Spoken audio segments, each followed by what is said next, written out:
pneumothorax terbuka, open pneumothorax, artinya dia lubang antara kavitas pleura yang ada akumulasi udaranya tersebut terhubung dengan udara luar seperti itu.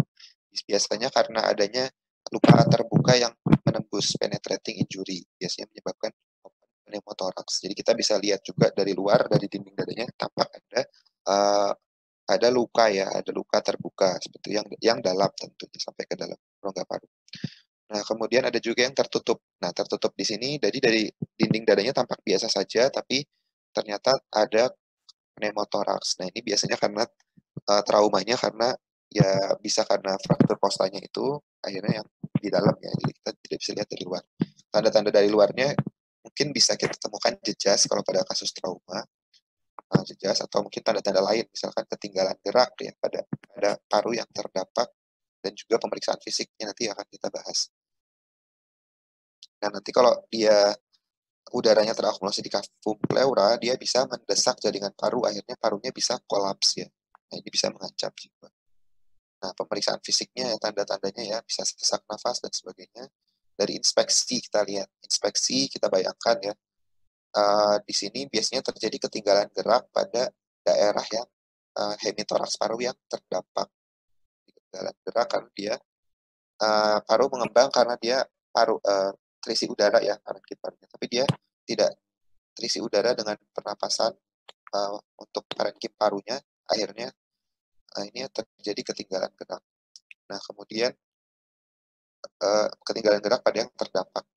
Kemudian ada pada fremitus taktil ini menurun.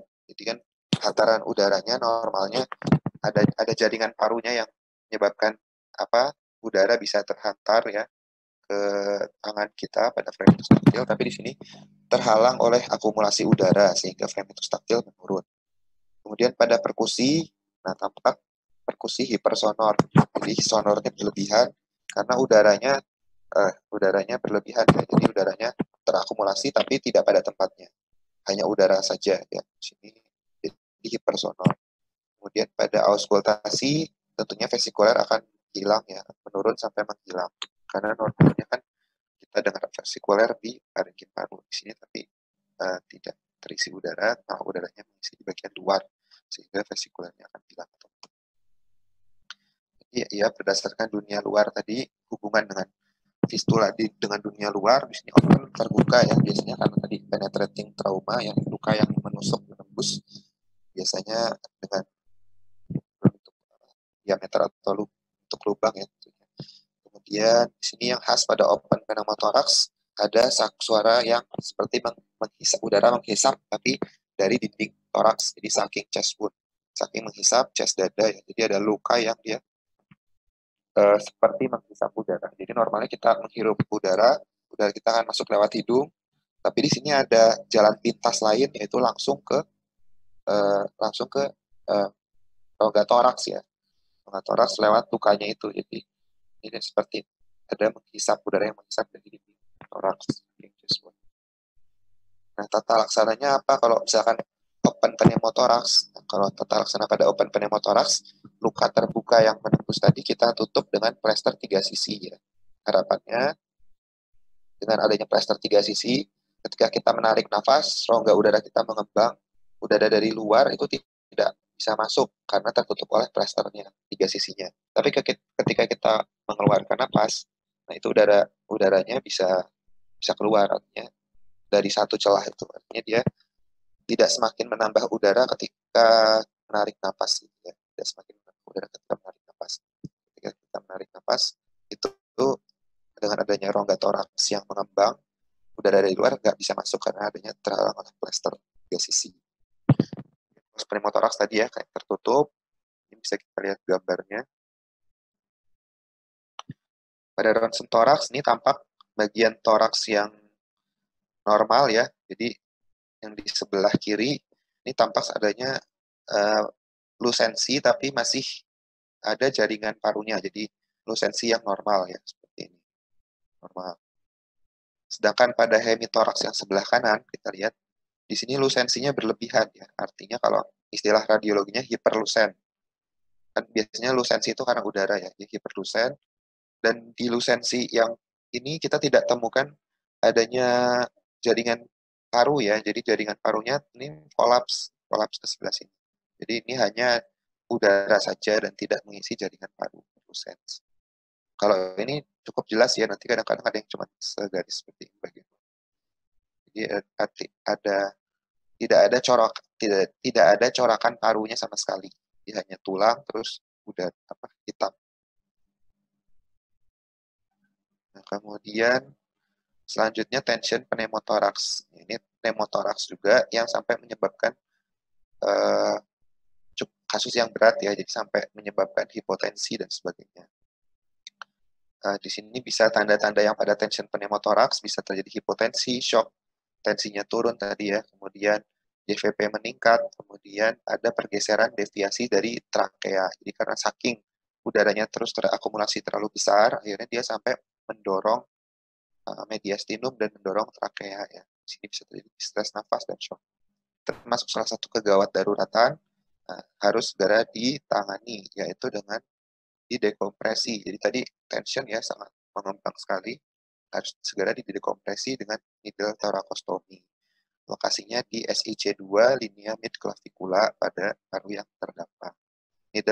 Nah, diagnosis ini berdasarkan klinis tadi ya, jadi klinis tadi dari mungkin riwayatnya, kemudian dari pemeriksaan fisik yang khas. Nah, di sini tidak sebaiknya tidak di ronsen dulu, karena kalau di ronsen itu membutuhkan waktu dan sebagainya, nanti bisa cenderung semakin berat ya, akan bisa sampai meninggal. Jadi ini di needle thoracostomy terlebih dahulu, kemudian setelah itu baru dilakukan pemasangan WSD atau chest tube. Jadi tata laksana pertama kali di needle thoracostomy atau needle dekompresi, setelah itu dilakukan pemasangan WSD. Pemasangan WSD biasanya oleh dokter spesialis bedah ya. Tension sampai mendorong mediastinum, mendorong trakea, dan mendorongnya ke arah kontralateral ya, ke arah sebaliknya.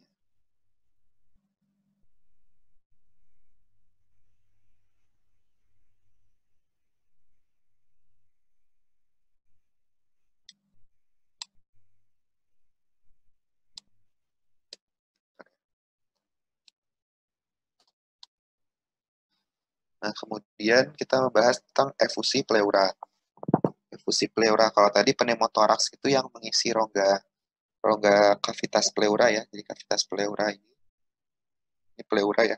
Kalau tadi udara, nah tapi kalau efusi pleura cairan yang mengisi. Cairan.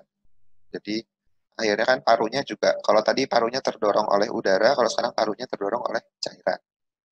Itu cairan yang di kavitas pleura, sehingga parenkim paru tidak bisa mengembang dengan baik kalau memang sudah masif efusi pleura. Jadi efusi pleura bisa sedikit, bisa juga yang banyak ya. Kalau banyak sebutannya masif, efusi pleura masif. Nah, di sini kita lihat cair air ya. Kalau air itu sifatnya dia akan mengisi di sesuai gravitasi ya, akan mengisi di yang paling bawah seperti itu, atau sesuai arah dari gravitasi. Sehingga kalau posisinya tegak, orang ini posisinya tegak, maka cairan akan mengisi di yang paling bawah. Nah, di sini kan terlihat adanya lengkungan ya, lengkungan. Jadi bisa terlihat, ini paling baik kalau misalkan dideteksi pada saat masih sedikit efusi pleuranya, itu posisinya adalah posisi ronsen yang dia tegak atau erect, alias posisi proyeksinya PA, posterior anterior. Itu posisinya tegak ya, PA tegak, bisa mendeteksi efusi pleura dengan lebih baik, karena nanti cairannya akan jatuh ke bawah dan kita bisa lihat adanya lengkungan. Lengkungannya nanti bisa kita lihat di sudut-sudut costophrenikus ya, sudut costophrenikus. Nah, dia bisa akan menumpul, bisa terdeteksi pada saat masih sedikit cairannya, bisa kita lihat di sudut paling bawah. Normalnya sudut costophrenikusnya lancip, nah dia akan menumpul. Jadi sudut costophrenikus menumpul itu khas dari adanya efusi pleura atau adanya cairan pada rongga pleura. Nanti kalau semakin banyak, dia akan semakin terakumulasi cairannya, bukan hanya sudut costophrenikus menumpul ya, bahkan sudut costophrenikus nanti bisa tidak terlihat lagi dan bisa terbentuk cekungan, istilahnya meniscus sign atau Ehlers Danlos sign, nggak tahu cara bacanya ya, tapi meniscus sign.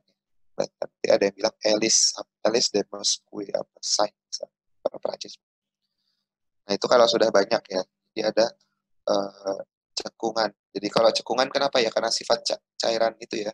Kalau teman-teman mungkin dulu pernah belajar di laboratorium, melihat ada tabung reaksi, kita lihat cairan itu biasanya seperti meniskus gitu ya. Di bagian atasnya dia akan melengkung, melengkung. Ada lengkungan meniskus. Ya mirip-mirip seperti meniskus. Ya. Kalau masih sedikit dia sudut Costophrenicusnya menumpul, nanti semakin banyak akan muncul seperti meniskus saya. Gejalanya ya tergantung dari beratnya efusi tersebut. Bisa mulai dari kalau sedikit kadang-kadang bahkan belum terasa ya, kalau sudah banyak bisa terjadi sesak nafas. Dan nyeri dada juga bisa nyeri dada yang pleuretik karena dia berkaitan dengan pleurannya, dan biasanya nyeri dada pleuretik itu ya dipengaruhi oleh tarikan nafas ya, dan juga dipengaruhi oleh posisi. Biasanya pada efusi pleura dia lebih nyaman posisinya pada miring ke arah yang ada efusinya ya. Misalkan, maka biasanya lebih nyaman miring ke sebelah kanan supaya dia semakin rongga parunya tidak yang terdesak. Nah, pemeriksaan fisiknya yang penting yang khas dari efusi pleura tentunya pada IPPA tadi ya. Toraks kita harus menguasai pemeriksaan IPPA. Inspeksi pada kasus pneumotorak, kita inspeksi bisa terjadi ketinggalan geraknya pada bagian yang terdampak. Nah, kemudian inspeksi perkusi dia akan sifatnya cairan, tentunya akan redup. Redup ya, itu pada perkusi. Pada palpasi dia akan frame itu taktilnya juga menurun ya, taktil menurun. Pada auskultasi vesikular hilang. Nah, di sini kalau dia masif dia bisa mendorong mediastinum atau trakea ke arah kontralateral ya. Bedakan dengan atelektasis. Kalau atelektasis dia sifatnya akan menarik ke arah yang sakit. Tinggalan gerak juga tapi dia akan menarik ke arah yang sakit. Dia akan redup juga.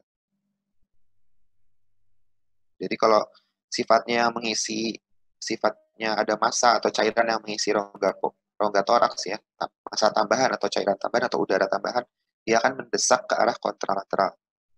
Tapi kalau misalkan dia sifatnya atelektasis, mungkin akan kita bahas, dia akan menarik. Ya. Tipenya bisa macam-macam, bisa darah, pus, bisa cairan seros dan sebagainya. Nah di sini biasanya untuk membedakan cairan dari efusinya itu apakah transudat atau eksudat. Maksudnya apa transudat atau eksudat? Eksudat itu ya biasanya hasil dari produk-produk inflamasi ya. Jadi biasanya dia ada sel-sel inflamasinya positif meningkat, kemudian juga ada proteinnya juga meningkat ya. Kalau transudat biasanya dia cenderung jernih ya. Ini untuk membantu menegakkan diferensial diagnosis penyebab dari efusi pleuranya sebetulnya karena apa? Karena proses infeksi kah atau karena proses yang lainnya. Infeksinya pun nanti bisa dianalisis ya, infeksinya karena bakteri kah atau karena infeksi TB atau karena infeksi yang lainnya. Pada penyebab-penyebab misalkan penyebab infeksi biasanya kan tadi eksudat ya.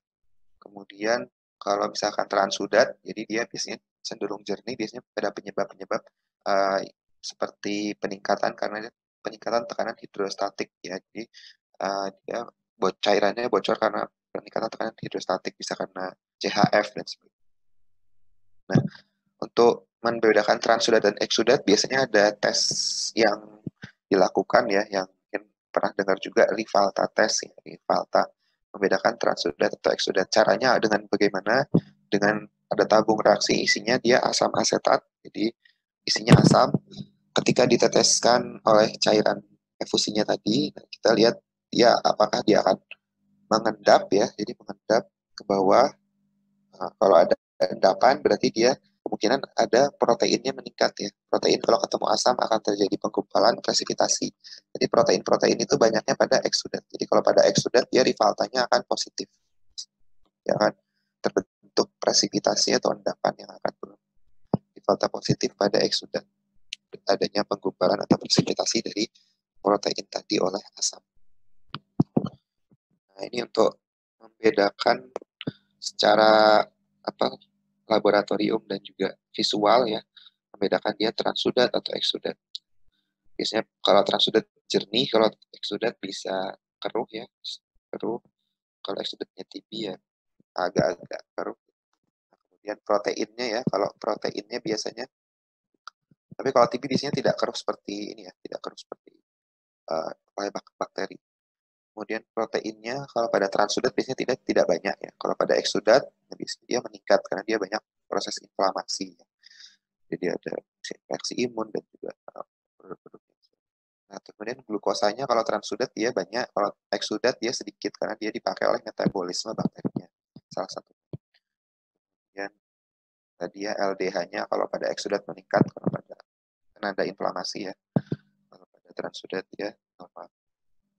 Nah, sel-selnya kalau pada transudat tidak ada sel, kalau pada eksudat bisa ditemukan sel-sel polimorfonuklear. Ini maksudnya leukosit yang neutrofil ya. Neutrofil ini bakteri, kalau limfosit pada eksudat. Tata laksananya bagaimana? Sesuai dengan penyebabnya. Jadi kalau penyebabnya bakteri, antibiotik. Kemudian kalau penyebabnya karena CHF, dikasih diuretik ya, dan sebagainya. Tapi kalau sudah masif, nah itu harus dikeluarin. Akan dia sudah mengganggu dari pernapasan. Jadi dikeluarin dengan cara di fungsi pulmo. Mungkin teman-teman yang koas pernah menjumpai ya fungsi paru. Jadi istilahnya apa? Needle, istilahnya torakosentesis ya. Di torakosentesis diambil cairannya kalau sudah banyak. Kemudian atelektasis. Nah, selanjutnya atelektasis. Atelektasis ini apa? Jadi atelektasis ini adalah adanya kolaps paru. Jadi parunya kolaps. Paru normalnya mengembang, terisi udara. Nah, sedangkan pada atelektasis dia paru-parunya itu kempes. Jadi seperti balon ya. Kalau balon diisi udara ya akan mengembang. Nah, kalau dia balonnya kempes, nah itu kolaps. Artinya itu mirip setelah atelektasis seperti itu. Parunya tidak gagal mengembang. Penyebabnya bisa karena misalkan dia ada yang sumbatan dan sebagainya ya. Untuk menghalangi paru bisa mengembang. Jadi ekspansi. Kolapsnya paru di sini bisa tergantung lobusnya atau tergantung segmennya, atau bahkan bisa total. Penyebabnya bisa karena tersumbat dan juga lain-lain ya. Manifestasi klinisnya, kalau yang memang sudah berat atau aktivitasnya bisa terjadi sesak nafas, batuk dan sebagainya ya. Memang ini kurang begitu spesifik seperti keluhan paru yang lainnya, tapi kita lihat dari petunjuk lainnya, dari pemeriksaan fisik dan dari pemeriksaan penunjang. Jadi yang perlu diingat, atelektasis itu karena dia kolaps atau kempes, dia akan menarik jaringan di sekitarnya. Jadi misalkan dalam suatu ruangan normalnya terisi udara, balon yang ada udaranya, tapi ketika balon itu kempes, maka dia akan menarik dari benda-benda di sekitarnya atau struktur-struktur di sekitarnya, karena dia kempes ya, jadi dia akan menarik. Jadi dia beda dengan kalau isinya ada suatu massa atau ada cairan, dia akan mendorong ke sekitarnya atau ke lawannya, tapi kalau atelektasis dia akan menarik ke arah yang sakit. Seperti itu. Pemeriksaan fisiknya, kalau sudah berat ya bisa terjadi ketinggalan gerak, kemudian dari perkusi dia, karena dia semakin padat maka dia akan semakin redup ya. Kemudian pada auskultasi ya, vesikulernya bisa menurun, dan biasanya dia trakeanya akan atau strukturnya yang lainnya akan terdeviasi ke arah yang sakit karena dia sifatnya menarik. Begitupun gambaran radiologisnya, dia biasanya tergantung dari lobus mana atau segmen mana yang atelektasis. Nah, kemudian dia akan warnanya semakin putih. Jadi kan dia semakin padat ya. Harusnya dia mengembang berisi udara, tapi tentu dengan adanya corakan bronkovaskular yang normal, tapi dia karena kolaps dia akan semakin memadat, dan semakin memadat akhirnya jadi putih. Ya. Ya, jadi akhirnya jadi putih ya. Jadi ada putih itu opasitas. Ya. Tampak putih ya. Terus kemudian dia akan menarik struktur sekitarnya. Nah, ini contohnya ya. Badriah Jadi di sini nih. Kenapa mau dipakai? Ambil aja.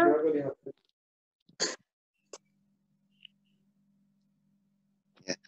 Jadi di sini ada ronsen toraks ya. Di sini udara sifatnya kan lusen atau hitam ya. Ini terisi udara. Nah, ini dia putih. Nah, putih ini kita bisa banyak penyebabnya kan. Putih itu bisa suatu massa atau bisa suatu inflamasi atau suatu apa namanya? Cairan juga dia kan warnanya akan jadi putih ya. Cuman bedanya kalau di atelektasis dia sifatnya menarik. Kalau dia massa atau pneumonia dia akan mendorong ya. Kalau kanker paru massa dia akan mendorong. Nah, kalau atelektasis dia putih juga sama tapi dia akan menarik jaringan sekitarnya. Kita bisa dilihat ini trakeanya dia terdeviasi ke arah yang sakit. Kemudian di sini diafragmanya dia akan um, akan naik ya, tertarik ke atas. Jadi tenting seperti tenda ya, maksudnya ada yang istilah seperti itu sampai dia setutnya akan menarik jaringan sekitarnya. Ya. Putih seperti itu Siapa juga tuh? bisa. Ya. Oke, kemudian PPOK kemarin sebetulnya sudah ya. Nanti kita bisa bahas sambil bahas soal aja.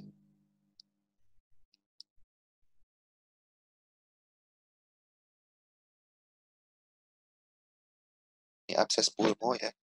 Abses pulmo jadi abses itu jadinya ada suatu kumpulan ada rongga yang terisi pus ya. Rongga terisi pus dia abses bisa di mana aja ya. Kalau di THT mungkin teman-teman akan menjumpai abses leher, abses koli, abses bezol dan sebagainya. Dia ada suatu rongga isinya pus. Seperti itu. Dia biasanya akan teraba fluktuatif gitu ya. Nah, dia isinya pus. Nah, ini abses kalau terjadi di paru maka namanya abses paru. Jadi di sini ada sebuah rongga, di sini terjadi ada akumulasi dari jaringan inflamasi yang mati kemudian dan sebagainya ya. Jadi dia ada isinya pus dan sebagainya. Nah, di sini gambarnya seperti ini. Ada sebuah rongga.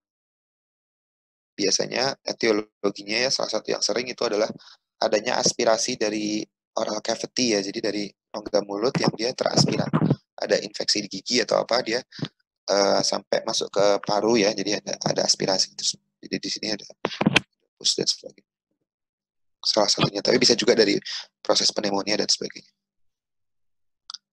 Nah, yang khas dari abses paru adalah biasanya yang clue yang khas adalah dari ronsen toraksnya. Akan dijumpai adanya air fluid level. Jadi ini ya, air fluid level. Air udara, fluid cairan level. Jadi ada perbatasan antara udara dan cairan. Kita akan jumpai udara dia kan lusen atau hitam ya. Cairan dia putih. Jadi ada bulatan ya, khasnya adalah ada bulatan dan di bulatan itu ada perbatasan antara hiperlusensi dan opasitas. Jadi ada air fluid level. Jadi ada bulatan, terus ada seperti apa namanya perbatasan antara putih hitam yang di atas karena udara kan mengisi di atas ya. Di atasnya hitam, kemudian di bawahnya putih. Itu jadi rongga yang putihnya itu produk-produk inflamasi, pus-pusnya ada di suatu rongga. Terapinya antibiotik ya, bisa antibiotik clindamycin dan sebagainya. Clindamycin sifatnya dia bisa untuk bakteri aerob dan anaerob. Nah, abses kita harus menyasar bakteri anaerob juga. Selain clindamycin bisa juga kombinasi antara cephalosporin generasi ketiga kombinasi dengan metronidazole yang untuk anaerob. Nah, kemudian kanker paru ya sekilas aja mungkin ini ya kanker bisa primer atau sekunder ya. Kalau primer artinya dia memang keganasannya muncul dari pertumbuhan kanker di paru-parunya. Kalau sekunder biasanya dia produk dari metastasis. Jadi paru termasuk salah satu tempat yang sering atau favorit dari persebaran kanker ya. Jadi karena dia banyak pembuluh darah dan sebagainya. Terus dia misalkan ada kanker prostat atau kanker payudara ya. Nah, dia kankernya akan terbawa aliran darah kemudian nempel di paru-paru jadi kanker paru yang sekunder atau metastasis pulmo. Nah, ya khasnya dari kanker paru ya biasanya dia tampak ada warnanya karena dia massa maka dia akan semakin opak ya, semakin putih dibandingkan dengan jaringan paru yang terisi udara. Putih dan biasanya batasnya tegas, kemudian yaitu batasnya tegas ya, batasnya tegas, tapi tergantung lokasinya juga. Kalau pada metastasis bisa terjadi coin lesion, jadi seperti koin-koin gitu ya terkumpul. Ya faktor risikonya biasanya dan juga penyebabnya bisa karena perokok dan juga faktor genetika ya, dan juga adanya industri yang karsinogenik.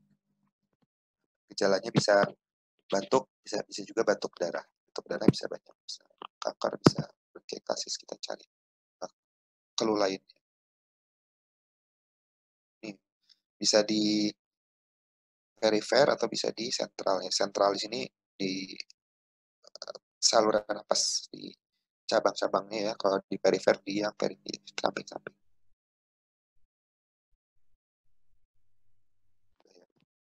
Kita latihan soal aja.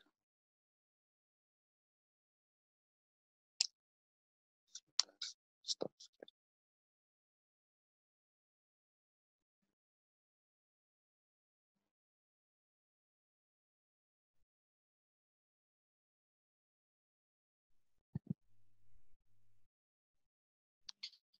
Soalnya kelihatan nggak?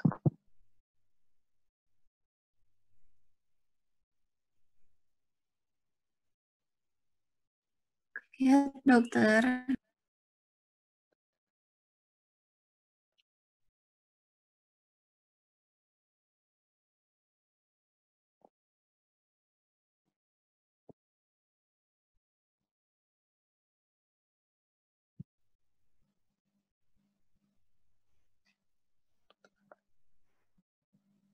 Ya.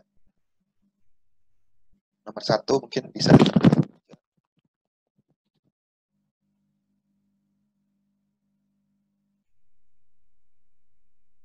Nanti ini interaktif aja ya, jadi kalau ada yang mau didiskusikan bisa langsung, kemudian ada yang mau jawab atau apa bisa langsung.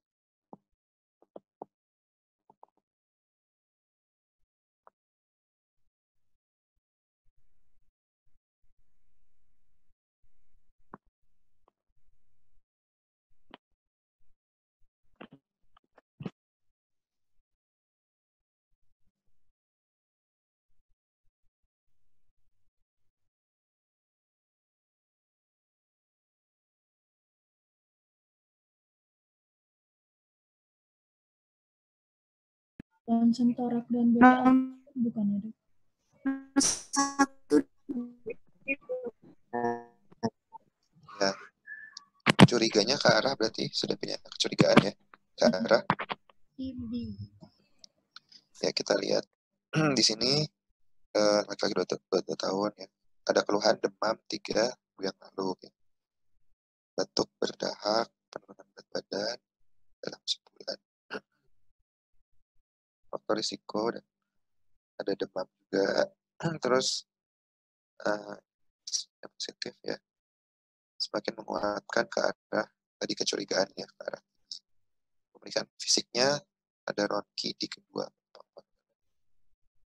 angka yang curigaan ke arah TB tadi ya, karena dia batuk lebih dari 3 minggu, demam, kemudian ada faktor risiko ini juga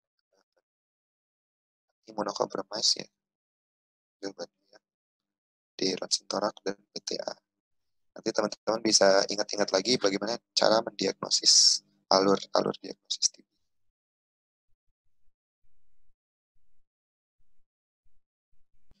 Selanjutnya soal untuk nomor 2 dan 3.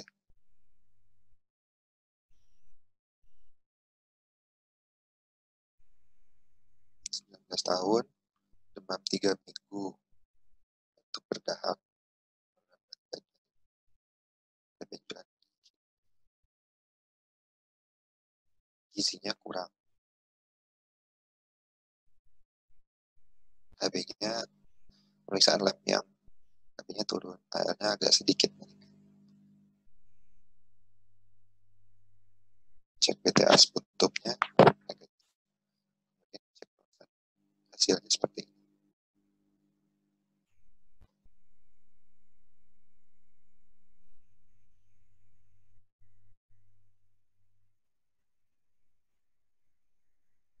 Pilihannya ada apa aja ya, Dok?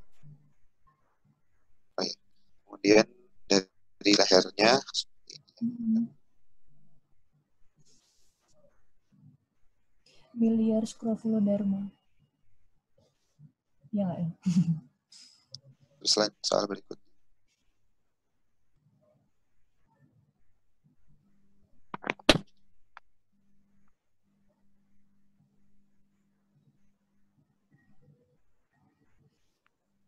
A. Ya bukan. Ya, tadi gambaran parunya Miliar. tampak adanya tadi ya, jadi corakan tersebar di seluruh paru. Jadi khas dari miliar, putih-putih yang kecil-kecil tersebar di seluruh paru. Biasanya kalau TB yang normalnya kan kita carinya di apex ya, karena dia paling banyak oksigen. Kalau pada miliar dia penyebarannya hematogen, dia tersebar. Kemudian di sini di lehernya juga ada seperti ini, jualan scrofuloderma. Yang nomor 3, tadi kan sudah dicek BTA-nya tapi negatif ya, jadi memang belum tampak ya di BTA-nya. Dan maksudnya untuk mendeteksi scrofuloderma kita di biopsi.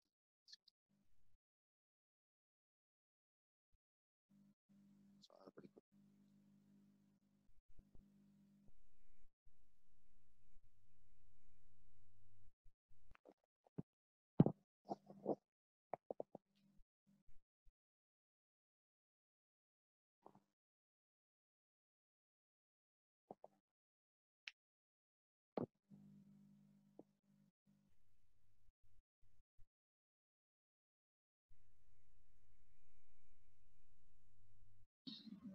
Hepatitis induced.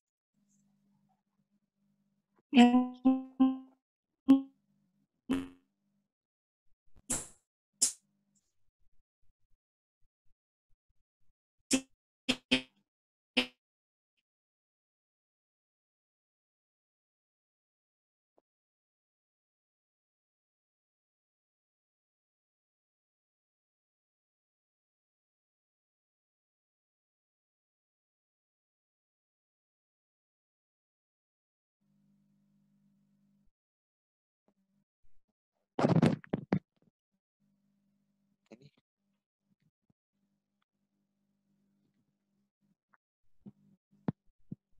Ini suara saya masih jelas ya atau terputus-putus? jelas, Dok. Oh ya.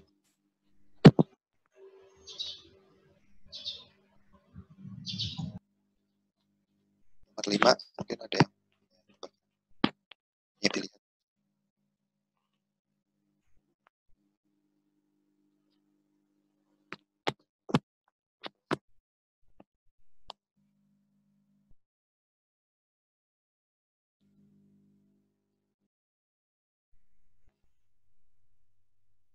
Boleh balik ke soal lagi nggak, Dok? Yang apa? Yang narasinya. SGOT-PT-nya. Oh, 3 kali.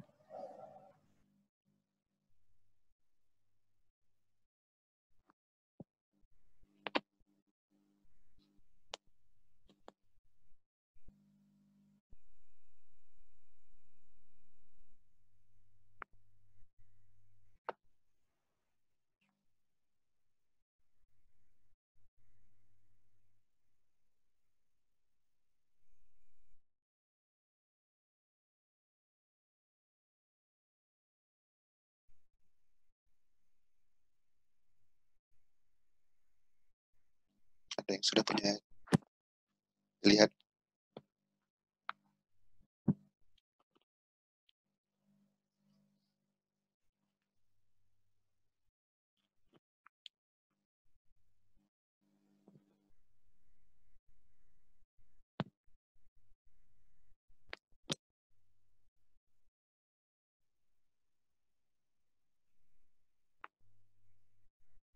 Gimana?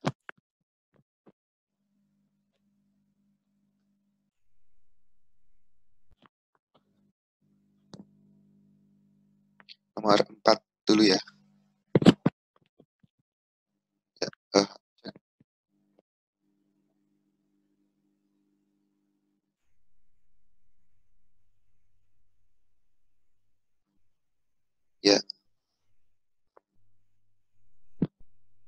nomor 4 ya, coba kita bahas. Di sini yang dia sudah BTA positif pengobatan 2 minggu pertama kategori 1. Kemudian ini periksa karena lemah, kemudian ada sklera ikterik ya, sklera ikterik. Ternyata kuning ya, kuning terus dicek SGOT-SGPT-nya meningkat lebih dari 3 kali juga ya. Kemudian bilirubinnya juga meningkat ya. Di nomor 4, diagnosis yang paling sesuai hepatitis drug induced ya. Drug induced liver injury atau DILI. Biasanya karena efek samping OAT yang bisa menyebabkan hepatitis drug induced itu pirazinamid, rifampicin, dan isoniazid. Cuman yang paling berat itu, yang paling hepatotoksik itu yang pirazinamid. Nah, tata laksananya gimana kalau terjadi hepatitis drug induced ya? Bagi dengan gejala seperti ini, SGOT-SGPT meningkat lebih dari 3 kali, maka kita stop OAT. Bahkan kalau di pedoman TB yang nasional, kalau ada hepatitis drug induced, di stop dulu ya, langsung di stop dulu semua. Dan juga ditunda pengobatannya sampai menyembuh. Kita lihat pilihannya nomor 5 yang A, pastikan semua OAT sampai SGOT-SGPT kurang 2 kali batas 11. Rifampicin etambutol sementara isoniazid dilanjutkan. Ganti OAT kategori 1 dan kategori 2. Kategori obat anti-TB second line, OAT ditambah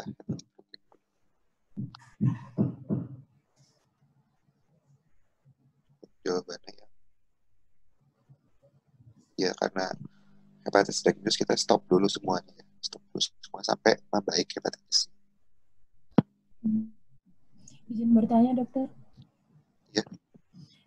Itu kan yang pilihan A ada kalimat sampai SGOT-SGPT kurang 2 kali batas atas. Tadi mau pilih itu, cuman agak ragu sama kalimat kurang dari 2 kali batas atas itu maksudnya gimana ya, Dok? Jadi kalau di panduan ada beberapa panduan seperti dari dokter paru ya. Jadi dia kita kalau misalkan ada klinis, kita lihat klinis positif atau negatif ya. Kalau klinisnya positif, nah itu dan juga lihat SGOT-SGPT-nya lebih dari 3 kali di stop semua OAT. Tapi kalau klinisnya negatif, nggak ada keluhan ya. Kemudian SGOT-SGPT-nya cut off point-nya lebih dari 5 kali baru di stop OAT. Gitu. Baru di stop OAT. Tapi kalau jadi misalkan ada orang baik-baik aja, nggak ada keluhan, nggak ada mual muntah, nggak ada kuning. Nah, terus dicek SGOT-SGPT-nya masih 3 kali, nah itu masih bisa dilanjutkan OAT karena dia nggak ada keluhan ya, artinya klinisnya baik-baik aja. Kecuali kalau klinis negatif nggak ada keluhan, cuma cek lab biasa, ternyata dia SGOT-SGPT-nya lebih dari 5 kali baru itu di stop. Nah kemudian kalau misalkan klinisnya positif, artinya dia ada keluhan mual muntah gitu ya. Kemudian terus dicek SGOT-SGPT ternyata lebih dari 3 kali, maka itu di stop. Bahkan kalau misalkan ada kuning ya, ada ikterik, itu bisa bilirubinnya meningkat lebih dari 2 kali, itu bisa langsung di stop OAT. Nah terus kalau panduan dari yang pedoman TB nasional itu di stop OAT sampai membaik ya. Artinya di sini SGOT-SGPT-nya sudah membaik. Jadi sementara di stop OAT semua ya sampai SGOT-SGPT-nya. Terima kasih, dokter. Mungkin kalau misalkan bingung, kita bisa cara lainnya untuk menjawab adalah mengeliminasi dari pilihan-pilihan lain ya. Pertama yang B, kan rifampicin dan etambutol sementara pirazinamid dilanjutkan. Di sini kan pirazinamid isoniazid juga salah satu obat yang dia hepatotoksik, maka nggak mungkin. Yang C, ganti OAT kategori 1 dengan kategori 2. Kategori 1 apa? Coba teman-teman ingat lagi, 2 HRAZE plus 4 HR3. Kategori 2 apa? Malah juga sama ya, malah lebih banyak obat. 2 HRZS, kemudian HRZE, 5 HR3 5 HR3E3. Nah, ini kan juga mengandung obat hepatotoksik ya. Yang D ganti OAT dengan second line. Second line biasanya di sini pada kasus resistensi ya. TB resisten maka dipakai second line. Jadi bukan untuk obat, bukan untuk melihat hepatitis dan kemudian lanjutan OAT ditambah hepatoprotektor. Di sini karena tadi klinisnya positif dan klinis positif, kemudian SGOT-SGPT juga meningkat lebih dari sama dengan 3 kali, maka OAT-nya nggak bisa dilanjutkan. Dan hepatoprotektor bukan salah satu guideline untuk hepatitis dan infus. Soal nomor berikutnya.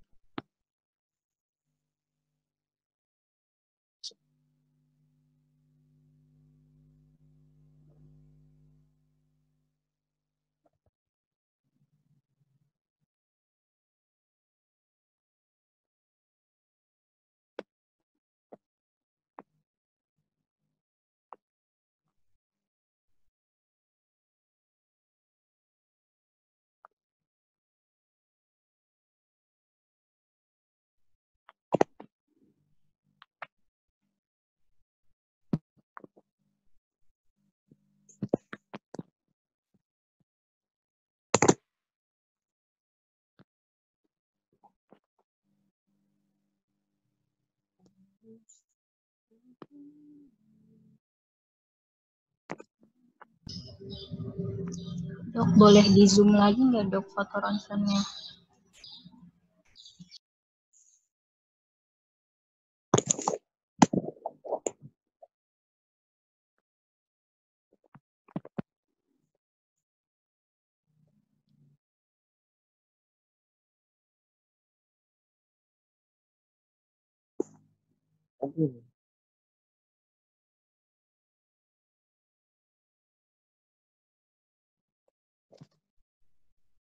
Pilihannya.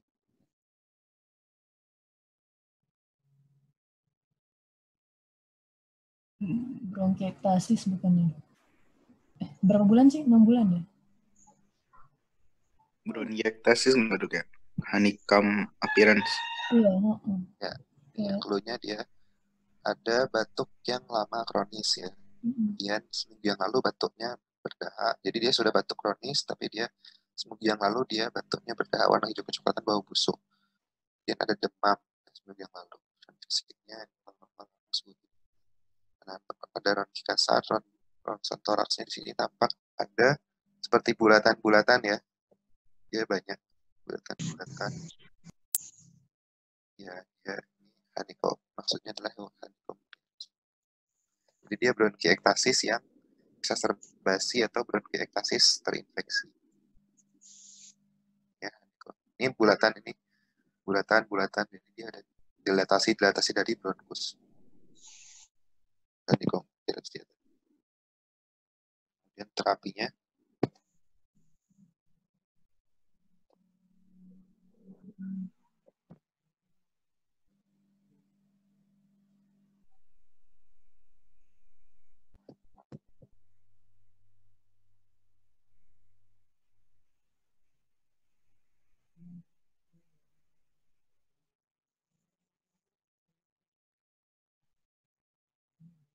Antibiotik kan? diagnosisnya bronkiektasis terinfeksi atau bronkiektasis exacerbasi. Jadi ditandai dengan batuk yang semakin sering, memberat, kemudian ada demam ya. Kemudian dia memang ada proses sedang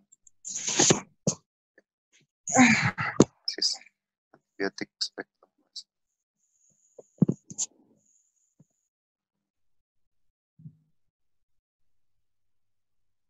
Dok, izin bertanya lagi dok. Ya. Yang bronkiektasis kan seingat saya yang itu yang dia dahaknya dia ntar ada 3 lapis yang itu itu Iya. bronkiektasis ya, seingat saya itu bronkiektasis sih. Dan itu kan dia diambilnya dahak pagi ya dok, atau nggak mesti pagi? Biasanya paling banyak, paling jelas biasanya pagi ya. Kalau kan. Iya, iya. Nggak mesti, sebetulnya nggak mesti pagi, cuman pagi biasanya paling banyak dahaknya dan mungkin bisa lebih jelas untuk melihat.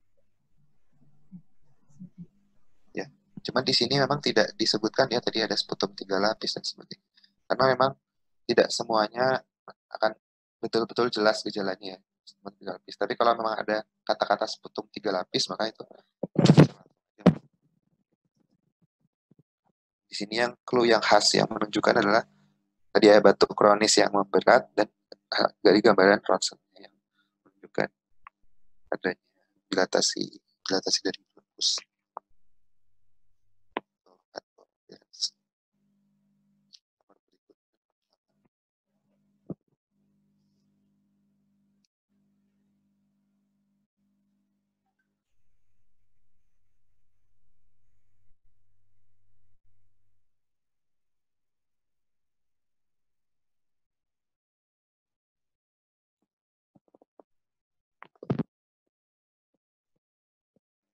Bukan ya, Dok. Ya, diagnosisnya kecurigaannya apa?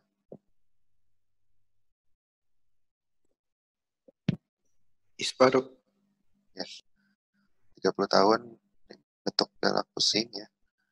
Jadi, keluarga juga ada putih, maksudnya tidak ada kuning hijau ya. Kalau kuning hijau mungkin kita bisa ada infeksi bakteri. Febri, taringnya juga normal, dan toraksnya juga normal. Ini cuma batuk pilek biasa lah sih. Ya, bisa dia yang A ya. Baru 3 hari juga simptomatis.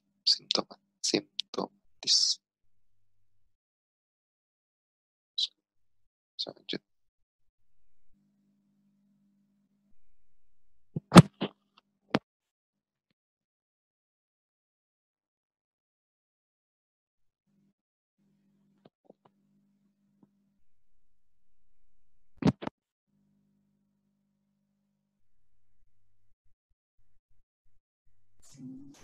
Suatu metastasis kah ini? Suatu CA? Pilihannya apa sih, Dok? Masa Kanker. Ya, kita lihat di sini. 60 tahun, kemudian keluhan batuk darah. Terus dia dari riwayat merokok. CA Ya.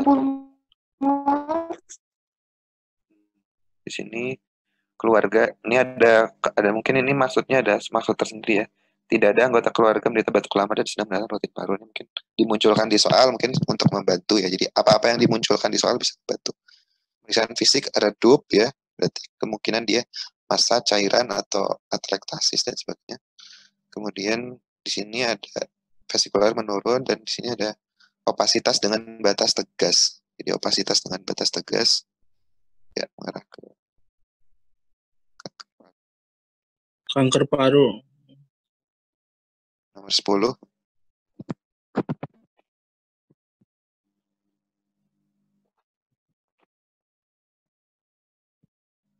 Menghindari rokok. Menghindari rokok.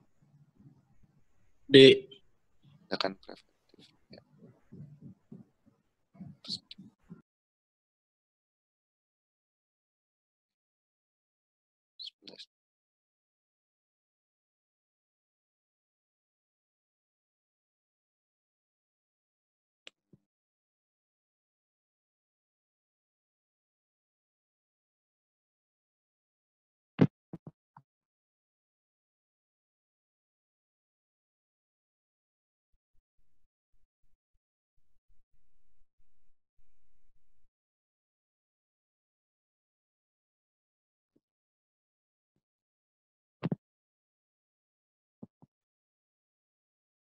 B.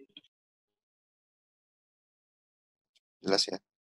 Dia demam, batuk lama, ada imunokompromis. Di sini ronsen toraksnya gambarannya apa nih? Ada di apexnya ya, dia seperti ada perselubungan yang inhomogen. Jadi ada opasitas yang ada infiltrasi di bagian apex ini mungkin. Ya,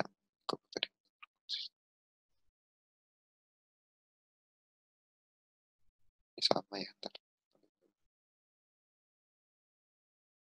Oh, ini beda deh.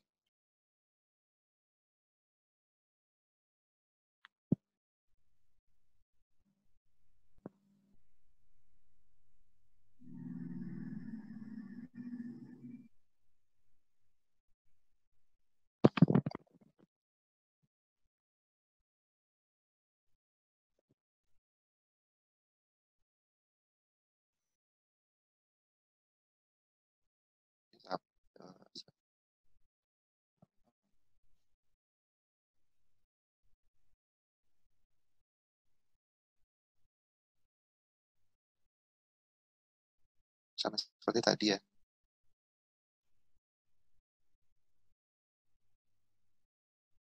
Oh, sorry. Paru relaps scleroderma. Soalnya pernah mendapatkan, soalnya beda ternyata ya.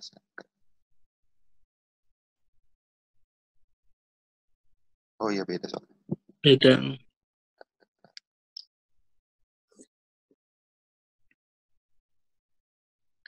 Jadi di sini tadi pernah mendapatkan pengobatan rutin yang menyebabkan kencing warna merah, kemungkinan karena rifampicin ya, selama 6 bulan riwayat TB. Kemudian sekarang kambuh lagi ya.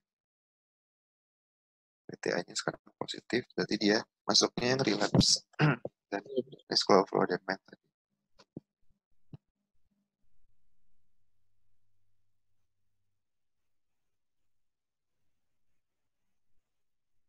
Terus terapinya.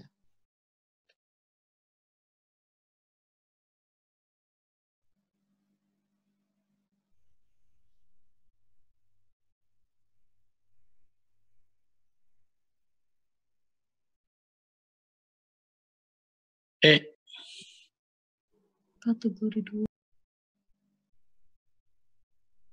Terapi untuk TB relapse. C. Jadi OAT ada kategori 1, kategori 2, kategori 1 buat kasus baru atau buat TB ekstra paru ya. Kemudian kalau kategori 2 dia buat yang relapse atau yang gagal pengobatan dari kategori 1, kemudian dari apalagi relapse, gagal pengobatan, kemudian default atau putus obat ya, lebih dari 2 bulan.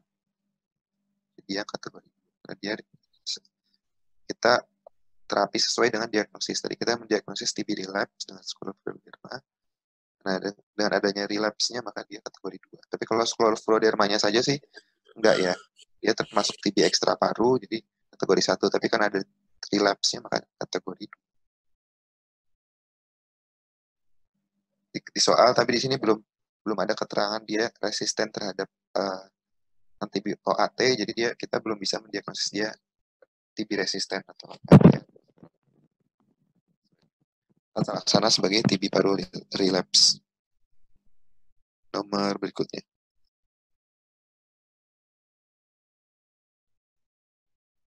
Sorry, Pak.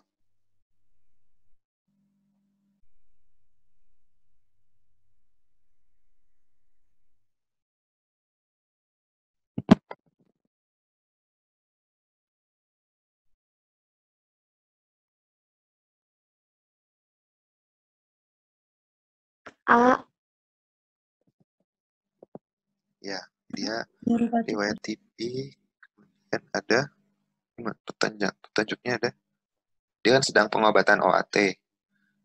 Ya, ada distesia ya, jadi ada gangguan saraf tepi pada telapak tangan dan kaki, maka diagnosisnya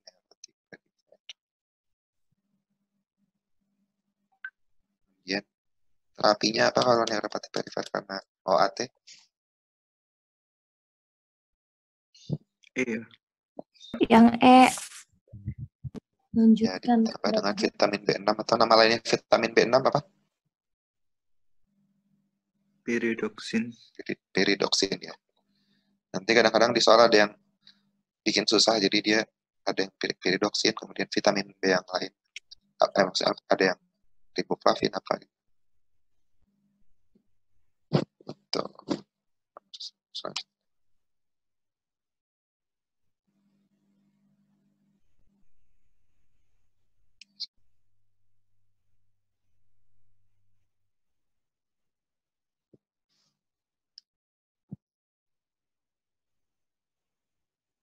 Ini sama seperti yang tadi.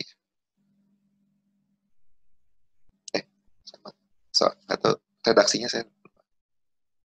Yang tadi sama.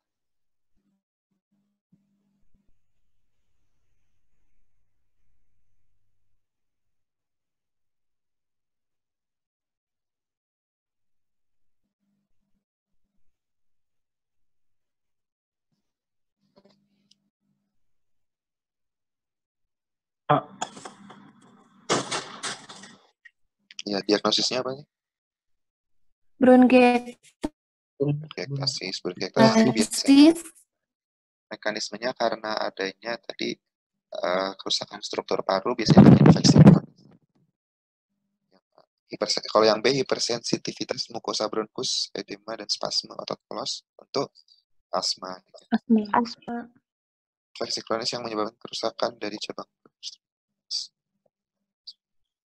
kemudian Bronkitis. autoimun metaplasia kanker. Jawabannya C.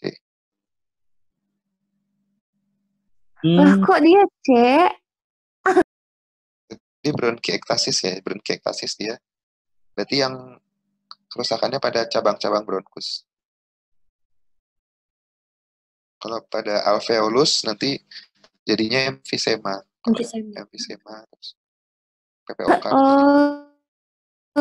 Oh gitu, baik. Soalnya dua-duanya infeksi kronis ya. Infeksi kronis.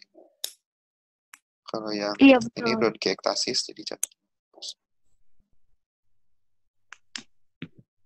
Kalau alveolus nanti kerusakan di alveolus yang kronis nanti emfisema ya, jadi alveolus yang besar. Artinya ini udah ya.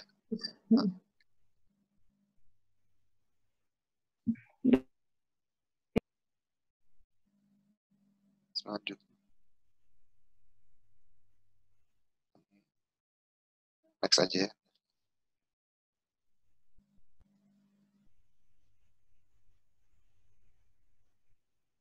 Jadi sama ya. Tadi yang kanker paru berarti dia apa?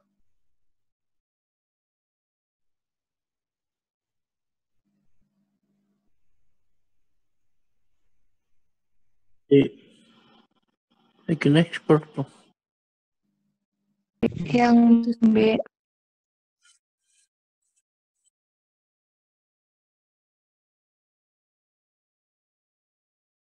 Boleh deh. Nomor 2021.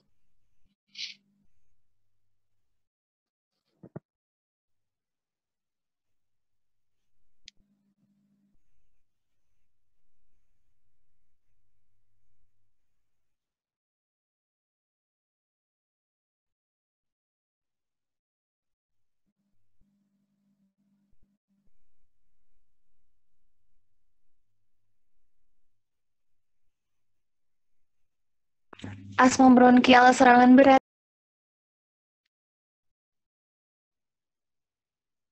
C bukan.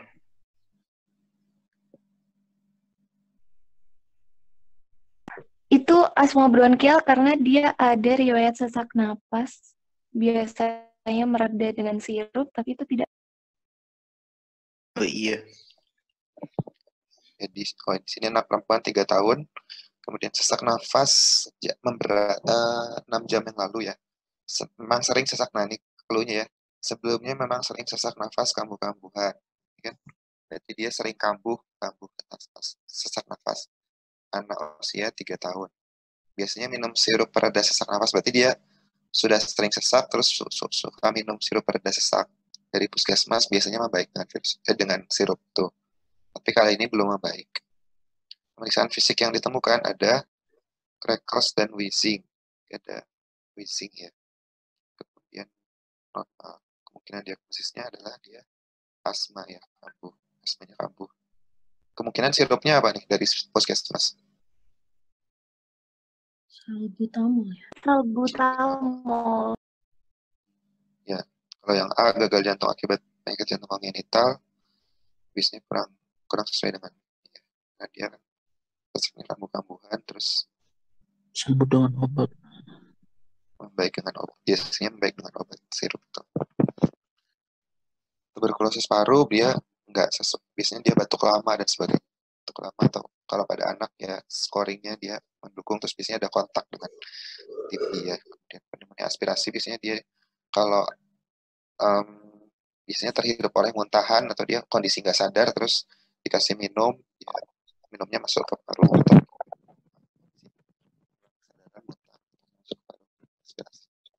terus alienum biasanya dia akut ya, nggak kambuh-kambuhan dan sebagainya. Ya, sesuai asma. Tata laksana awalnya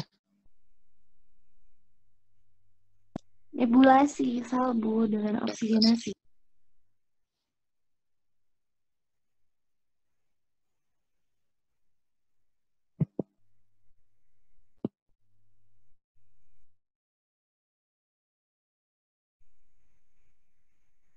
Hemlich.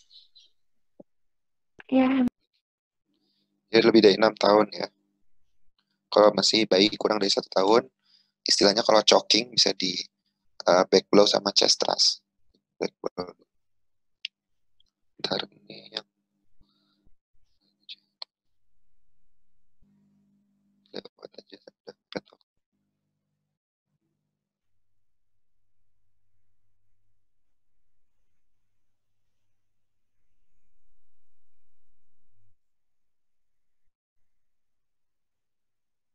Ini boleh deh.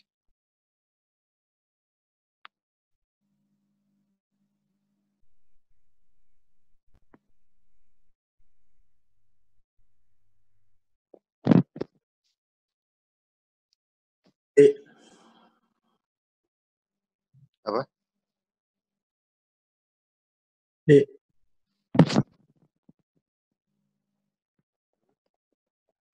ini status asmatikus, dokter. C dok. Ya, ini clue-nya ya, dia sesak nafas memberat 6 jam. Ia memang sering sesak nafas. Jadi ini clue, sering sesak nafas, kambuh-kambuhan. Coba mengobati. Memang dia sudah sering sesak nafas ya. Usianya baru 30 tahun. Kemudian di sini tidak ada kardiomegali. Artinya memikirkan dia sesak jantung. Ya. Jadi ini clue-nya dia sesak nafas memberat kambuh 6 jam yang lalu dan dia sering sesak nafas. Ya, khas pada asma dia. Sering kambuh-kambuhan. Sebelumnya pernah ada riwayat sesak yang kambuh-kambuhan. Di sini juga masih usianya masih muda. Kalau PPO kan nggak mengarah ke sana ya, karena dia nggak ada yang mendukung ke arah. Oh ya, untuk mendukung ke arah asma juga ada wheezing-nya tadi ya. Ya, lanjut.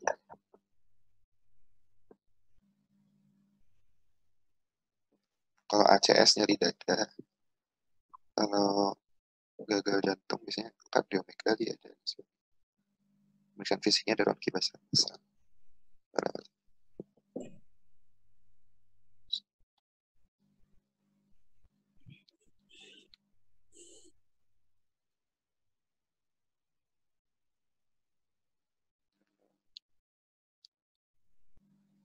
Boleh. 30.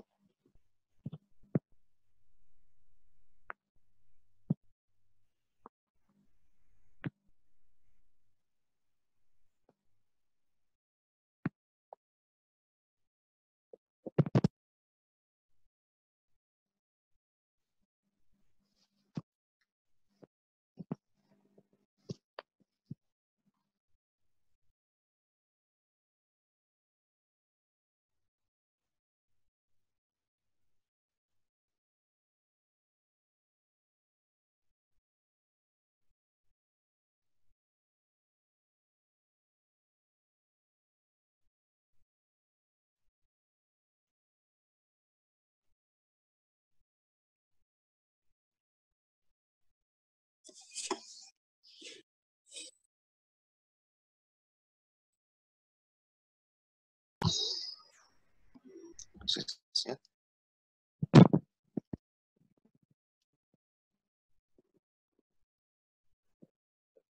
D. ya.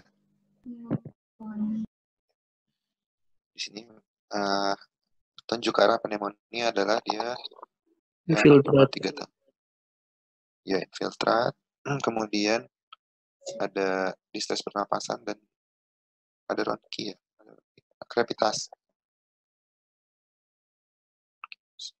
Kira ada ronki bahasa halusnya.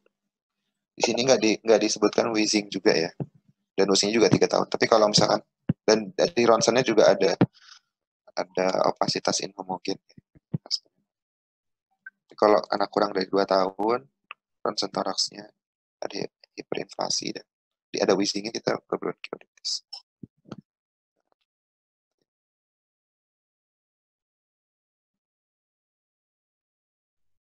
Nah ini 34.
Yang mana?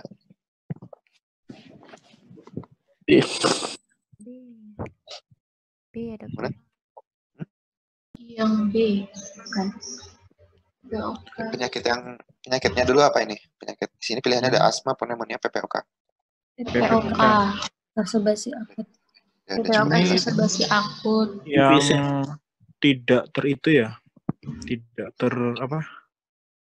Barrel chest.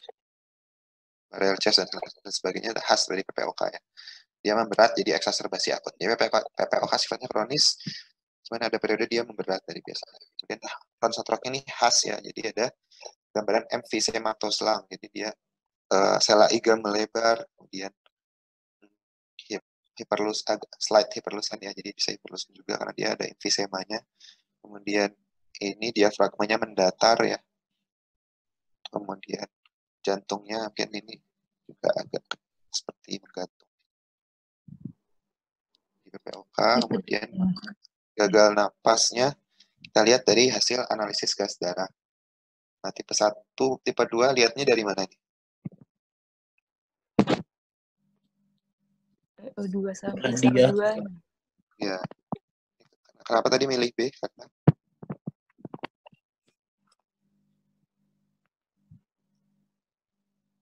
Bak berhadiah. PCO2-nya tinggi. Hiperkarbia. Ini tuh dia tidak tidak terkompensasi ya. Dia PCO-nya naik, HCO-nya turun. Jadinya asam semua. ya berarti ini HCO normal jadi jatuhnya. HCO3 normal itu. HCO normal. Berarti kita lihat gagal napas tipe 1 dan gagal napas tipe 2. Nah, ini lihatnya dari kalau tipe 1 itu tipenya gagal napas yang hipoksia. Jadi PO2-nya dia turun. Tipe 1 hipoksia. Tipe hipoksia. Kalau gagal napas tipe 2 hiperkarbia. PCO2-nya yang meningkat. Normalnya PO2 berapa, di atas 80 ya.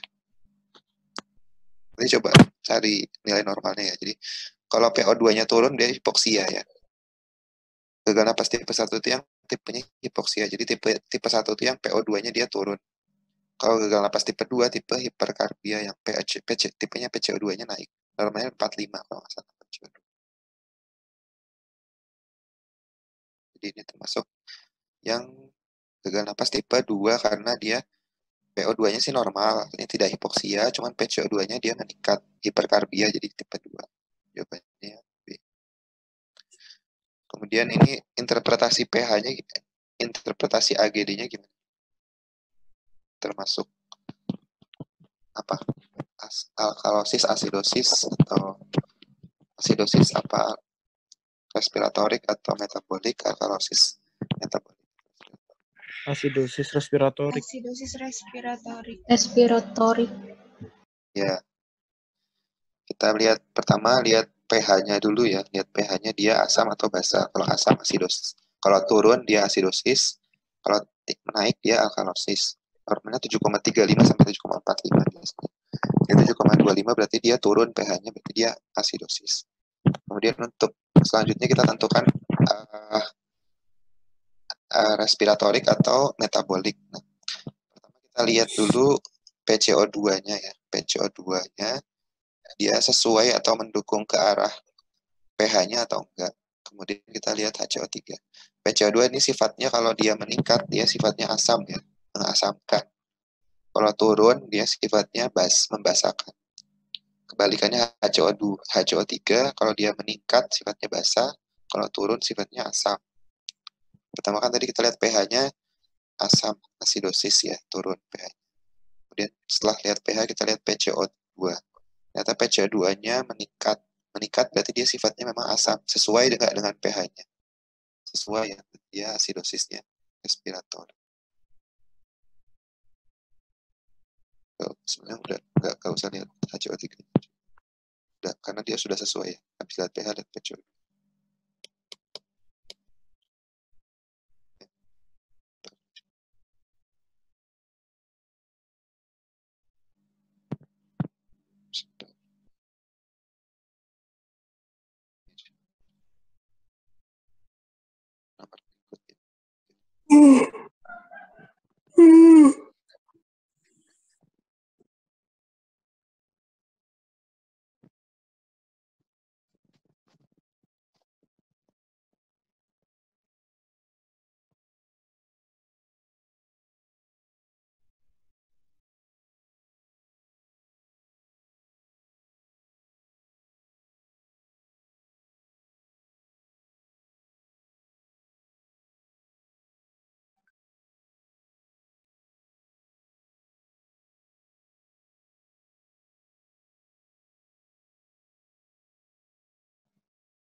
Ya.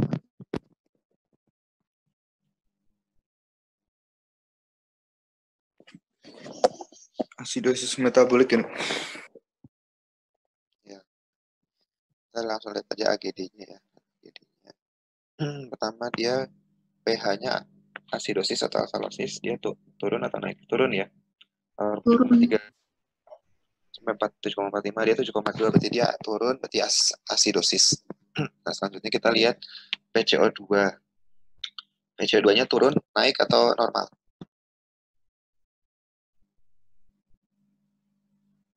Turun. Dua-duanya turun. Turun ya. Kalau turun PCO2 itu sifatnya apa? Asam atau basa kalau PCO2 itu? Basa.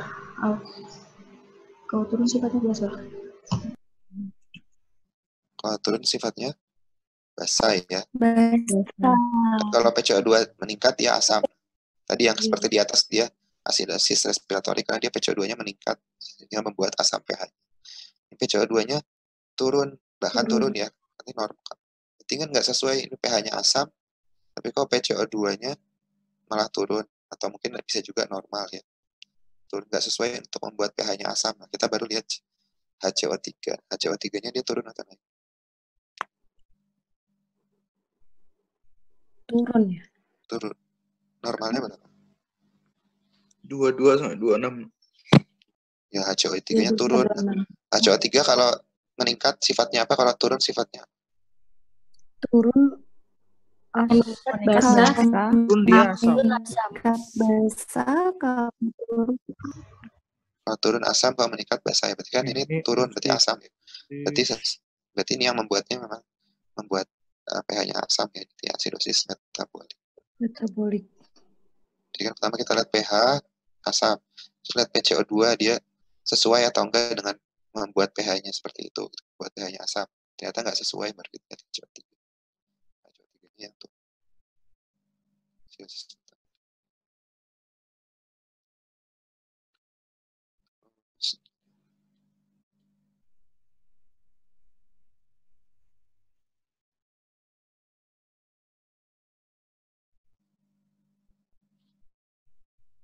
Boleh.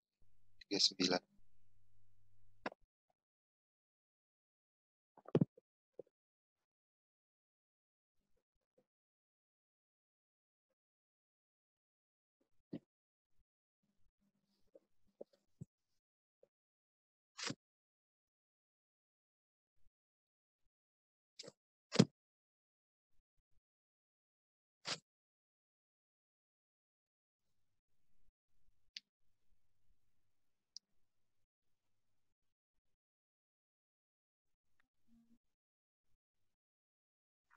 di pokok berat.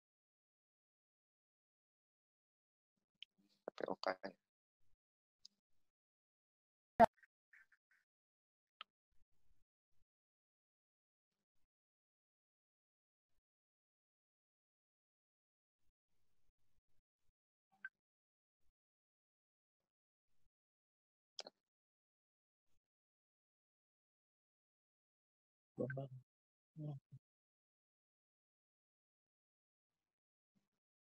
Yang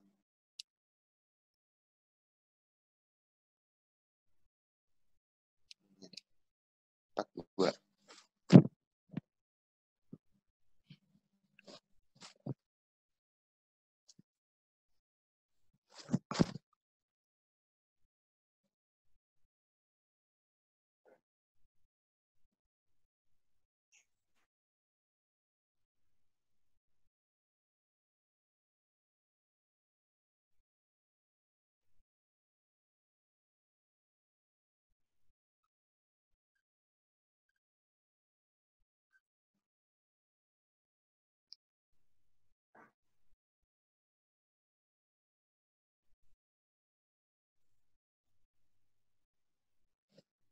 Fotoronsennya kayak anak-anak.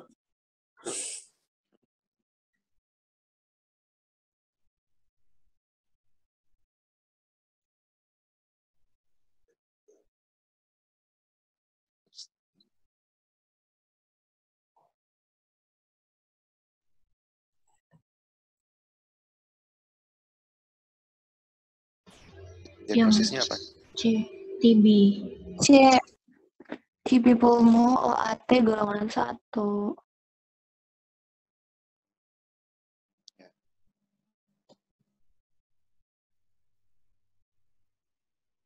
TB pulmo. Ya, pertama kali tadi ya. Iya, pertama kali. Golongan 1, 2 RHZE tambah 4 R3.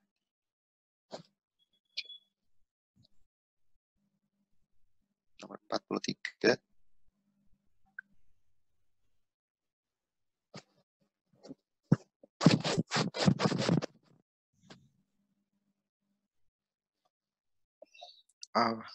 Dok, Ya, ya.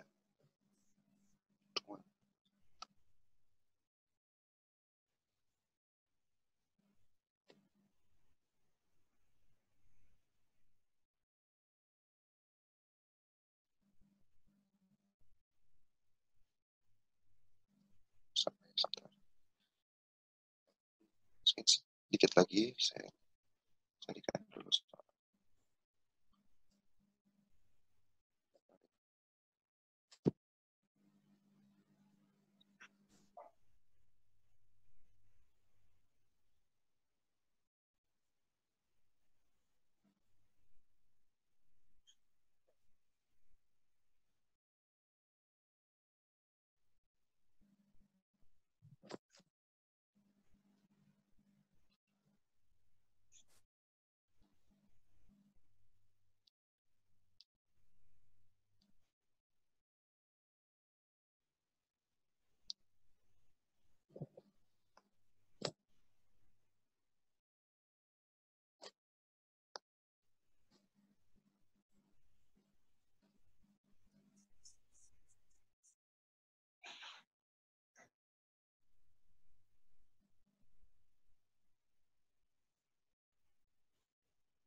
B. B. Pneumotoraks. Ya. Sampai sini mungkin ada yang mau didiskusikan. Kalau udah dicukupkan. Mau ada materi lagi ya nanti ya? Iya, jam 10. Dok, izin nanya, Dok. Ya. Untuk yang PPOK eksaserbasi akut, itu kalau misalnya ada demam, itu masih masuk eksaserbasi akut? Atau masuknya ke yang infeksi lain? Nah, kalau yang saya tahu tuh eksaserbasi akut itu kan kayak batuknya nambah, sesakannya nambah, sputumnya berubah kayak gitu ya, Dok? Ya. Jadi maksudnya gimana, maaf? Kalau yang PPOK eksaserbasi akut itu ada gejala demam juga. Oh iya, bisa ada gejala demam kalau ada infeksinya.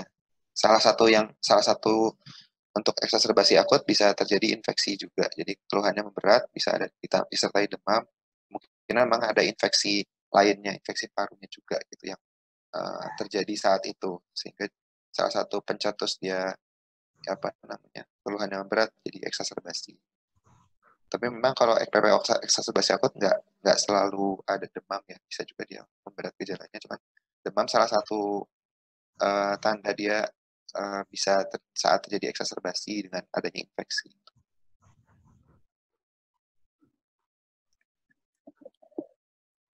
Baik, Dok.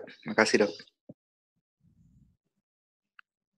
Jadi kalau tanda-tandanya memang dia sudah batuk kronis ya, dan sudah ada menjurus ke arah PPOK ya, batuk kronis riwayat perokok dan sebagainya, ada faktor risiko, kemudian keluhannya berat, kemudian disertai demam juga, ya kemudian dia saat PPOK dengan adanya eksaserbasi.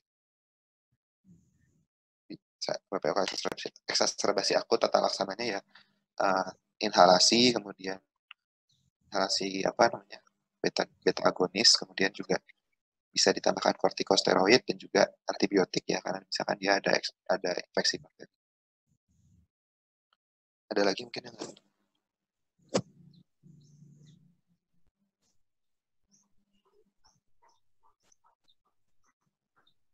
Soal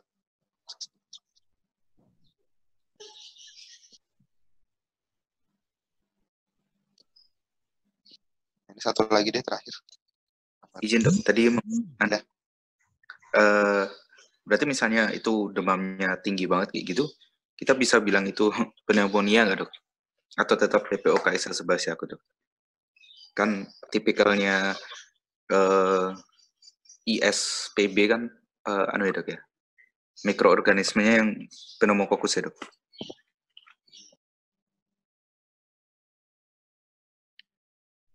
PPOK eksaserbasi akut bisa disertai pneumonia juga. Bisa ada pneumonianya juga. Jadi ada infeksi parenkim parunya juga. Oh, anjir, Dok.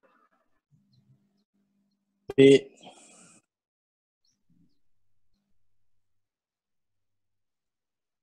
Kan biasanya kalau di soal ya dia akan mengarahkannya ke jelas sih mudah-mudahan ya. Jadi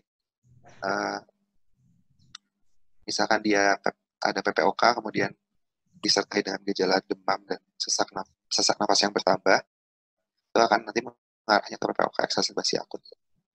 Jadi kalau misalkan dia mau mengarahkan di soal ke pneumonia, mungkin dia tidak akan memunculkan gejala-gejala PPOK-nya yang ditonjolkan. Jadi lebih ke demam, kemudian sesak nafas, ada infiltrat di paru-parunya.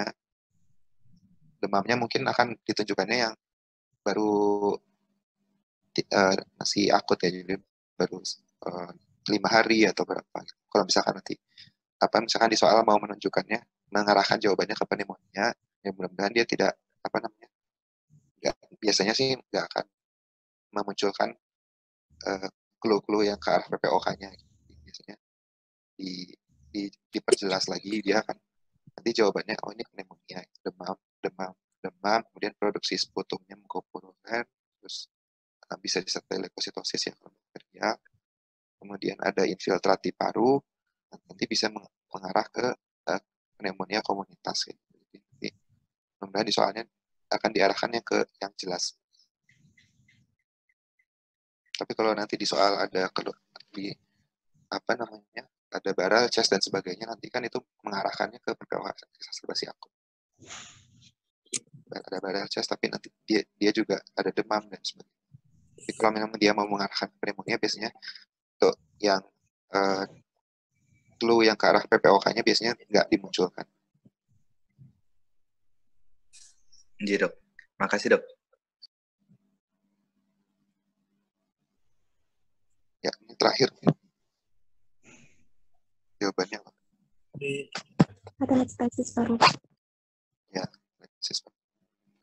Karena dia radio Trachea terbalik ke kanan. Ya. Ini kita cukupkan untuk pertemuan pada pada pagi hari ini ya. Terima kasih atas kehadirannya. Kita akhiri dengan hamdalah dan juga doa untuk majelis. Terima kasih.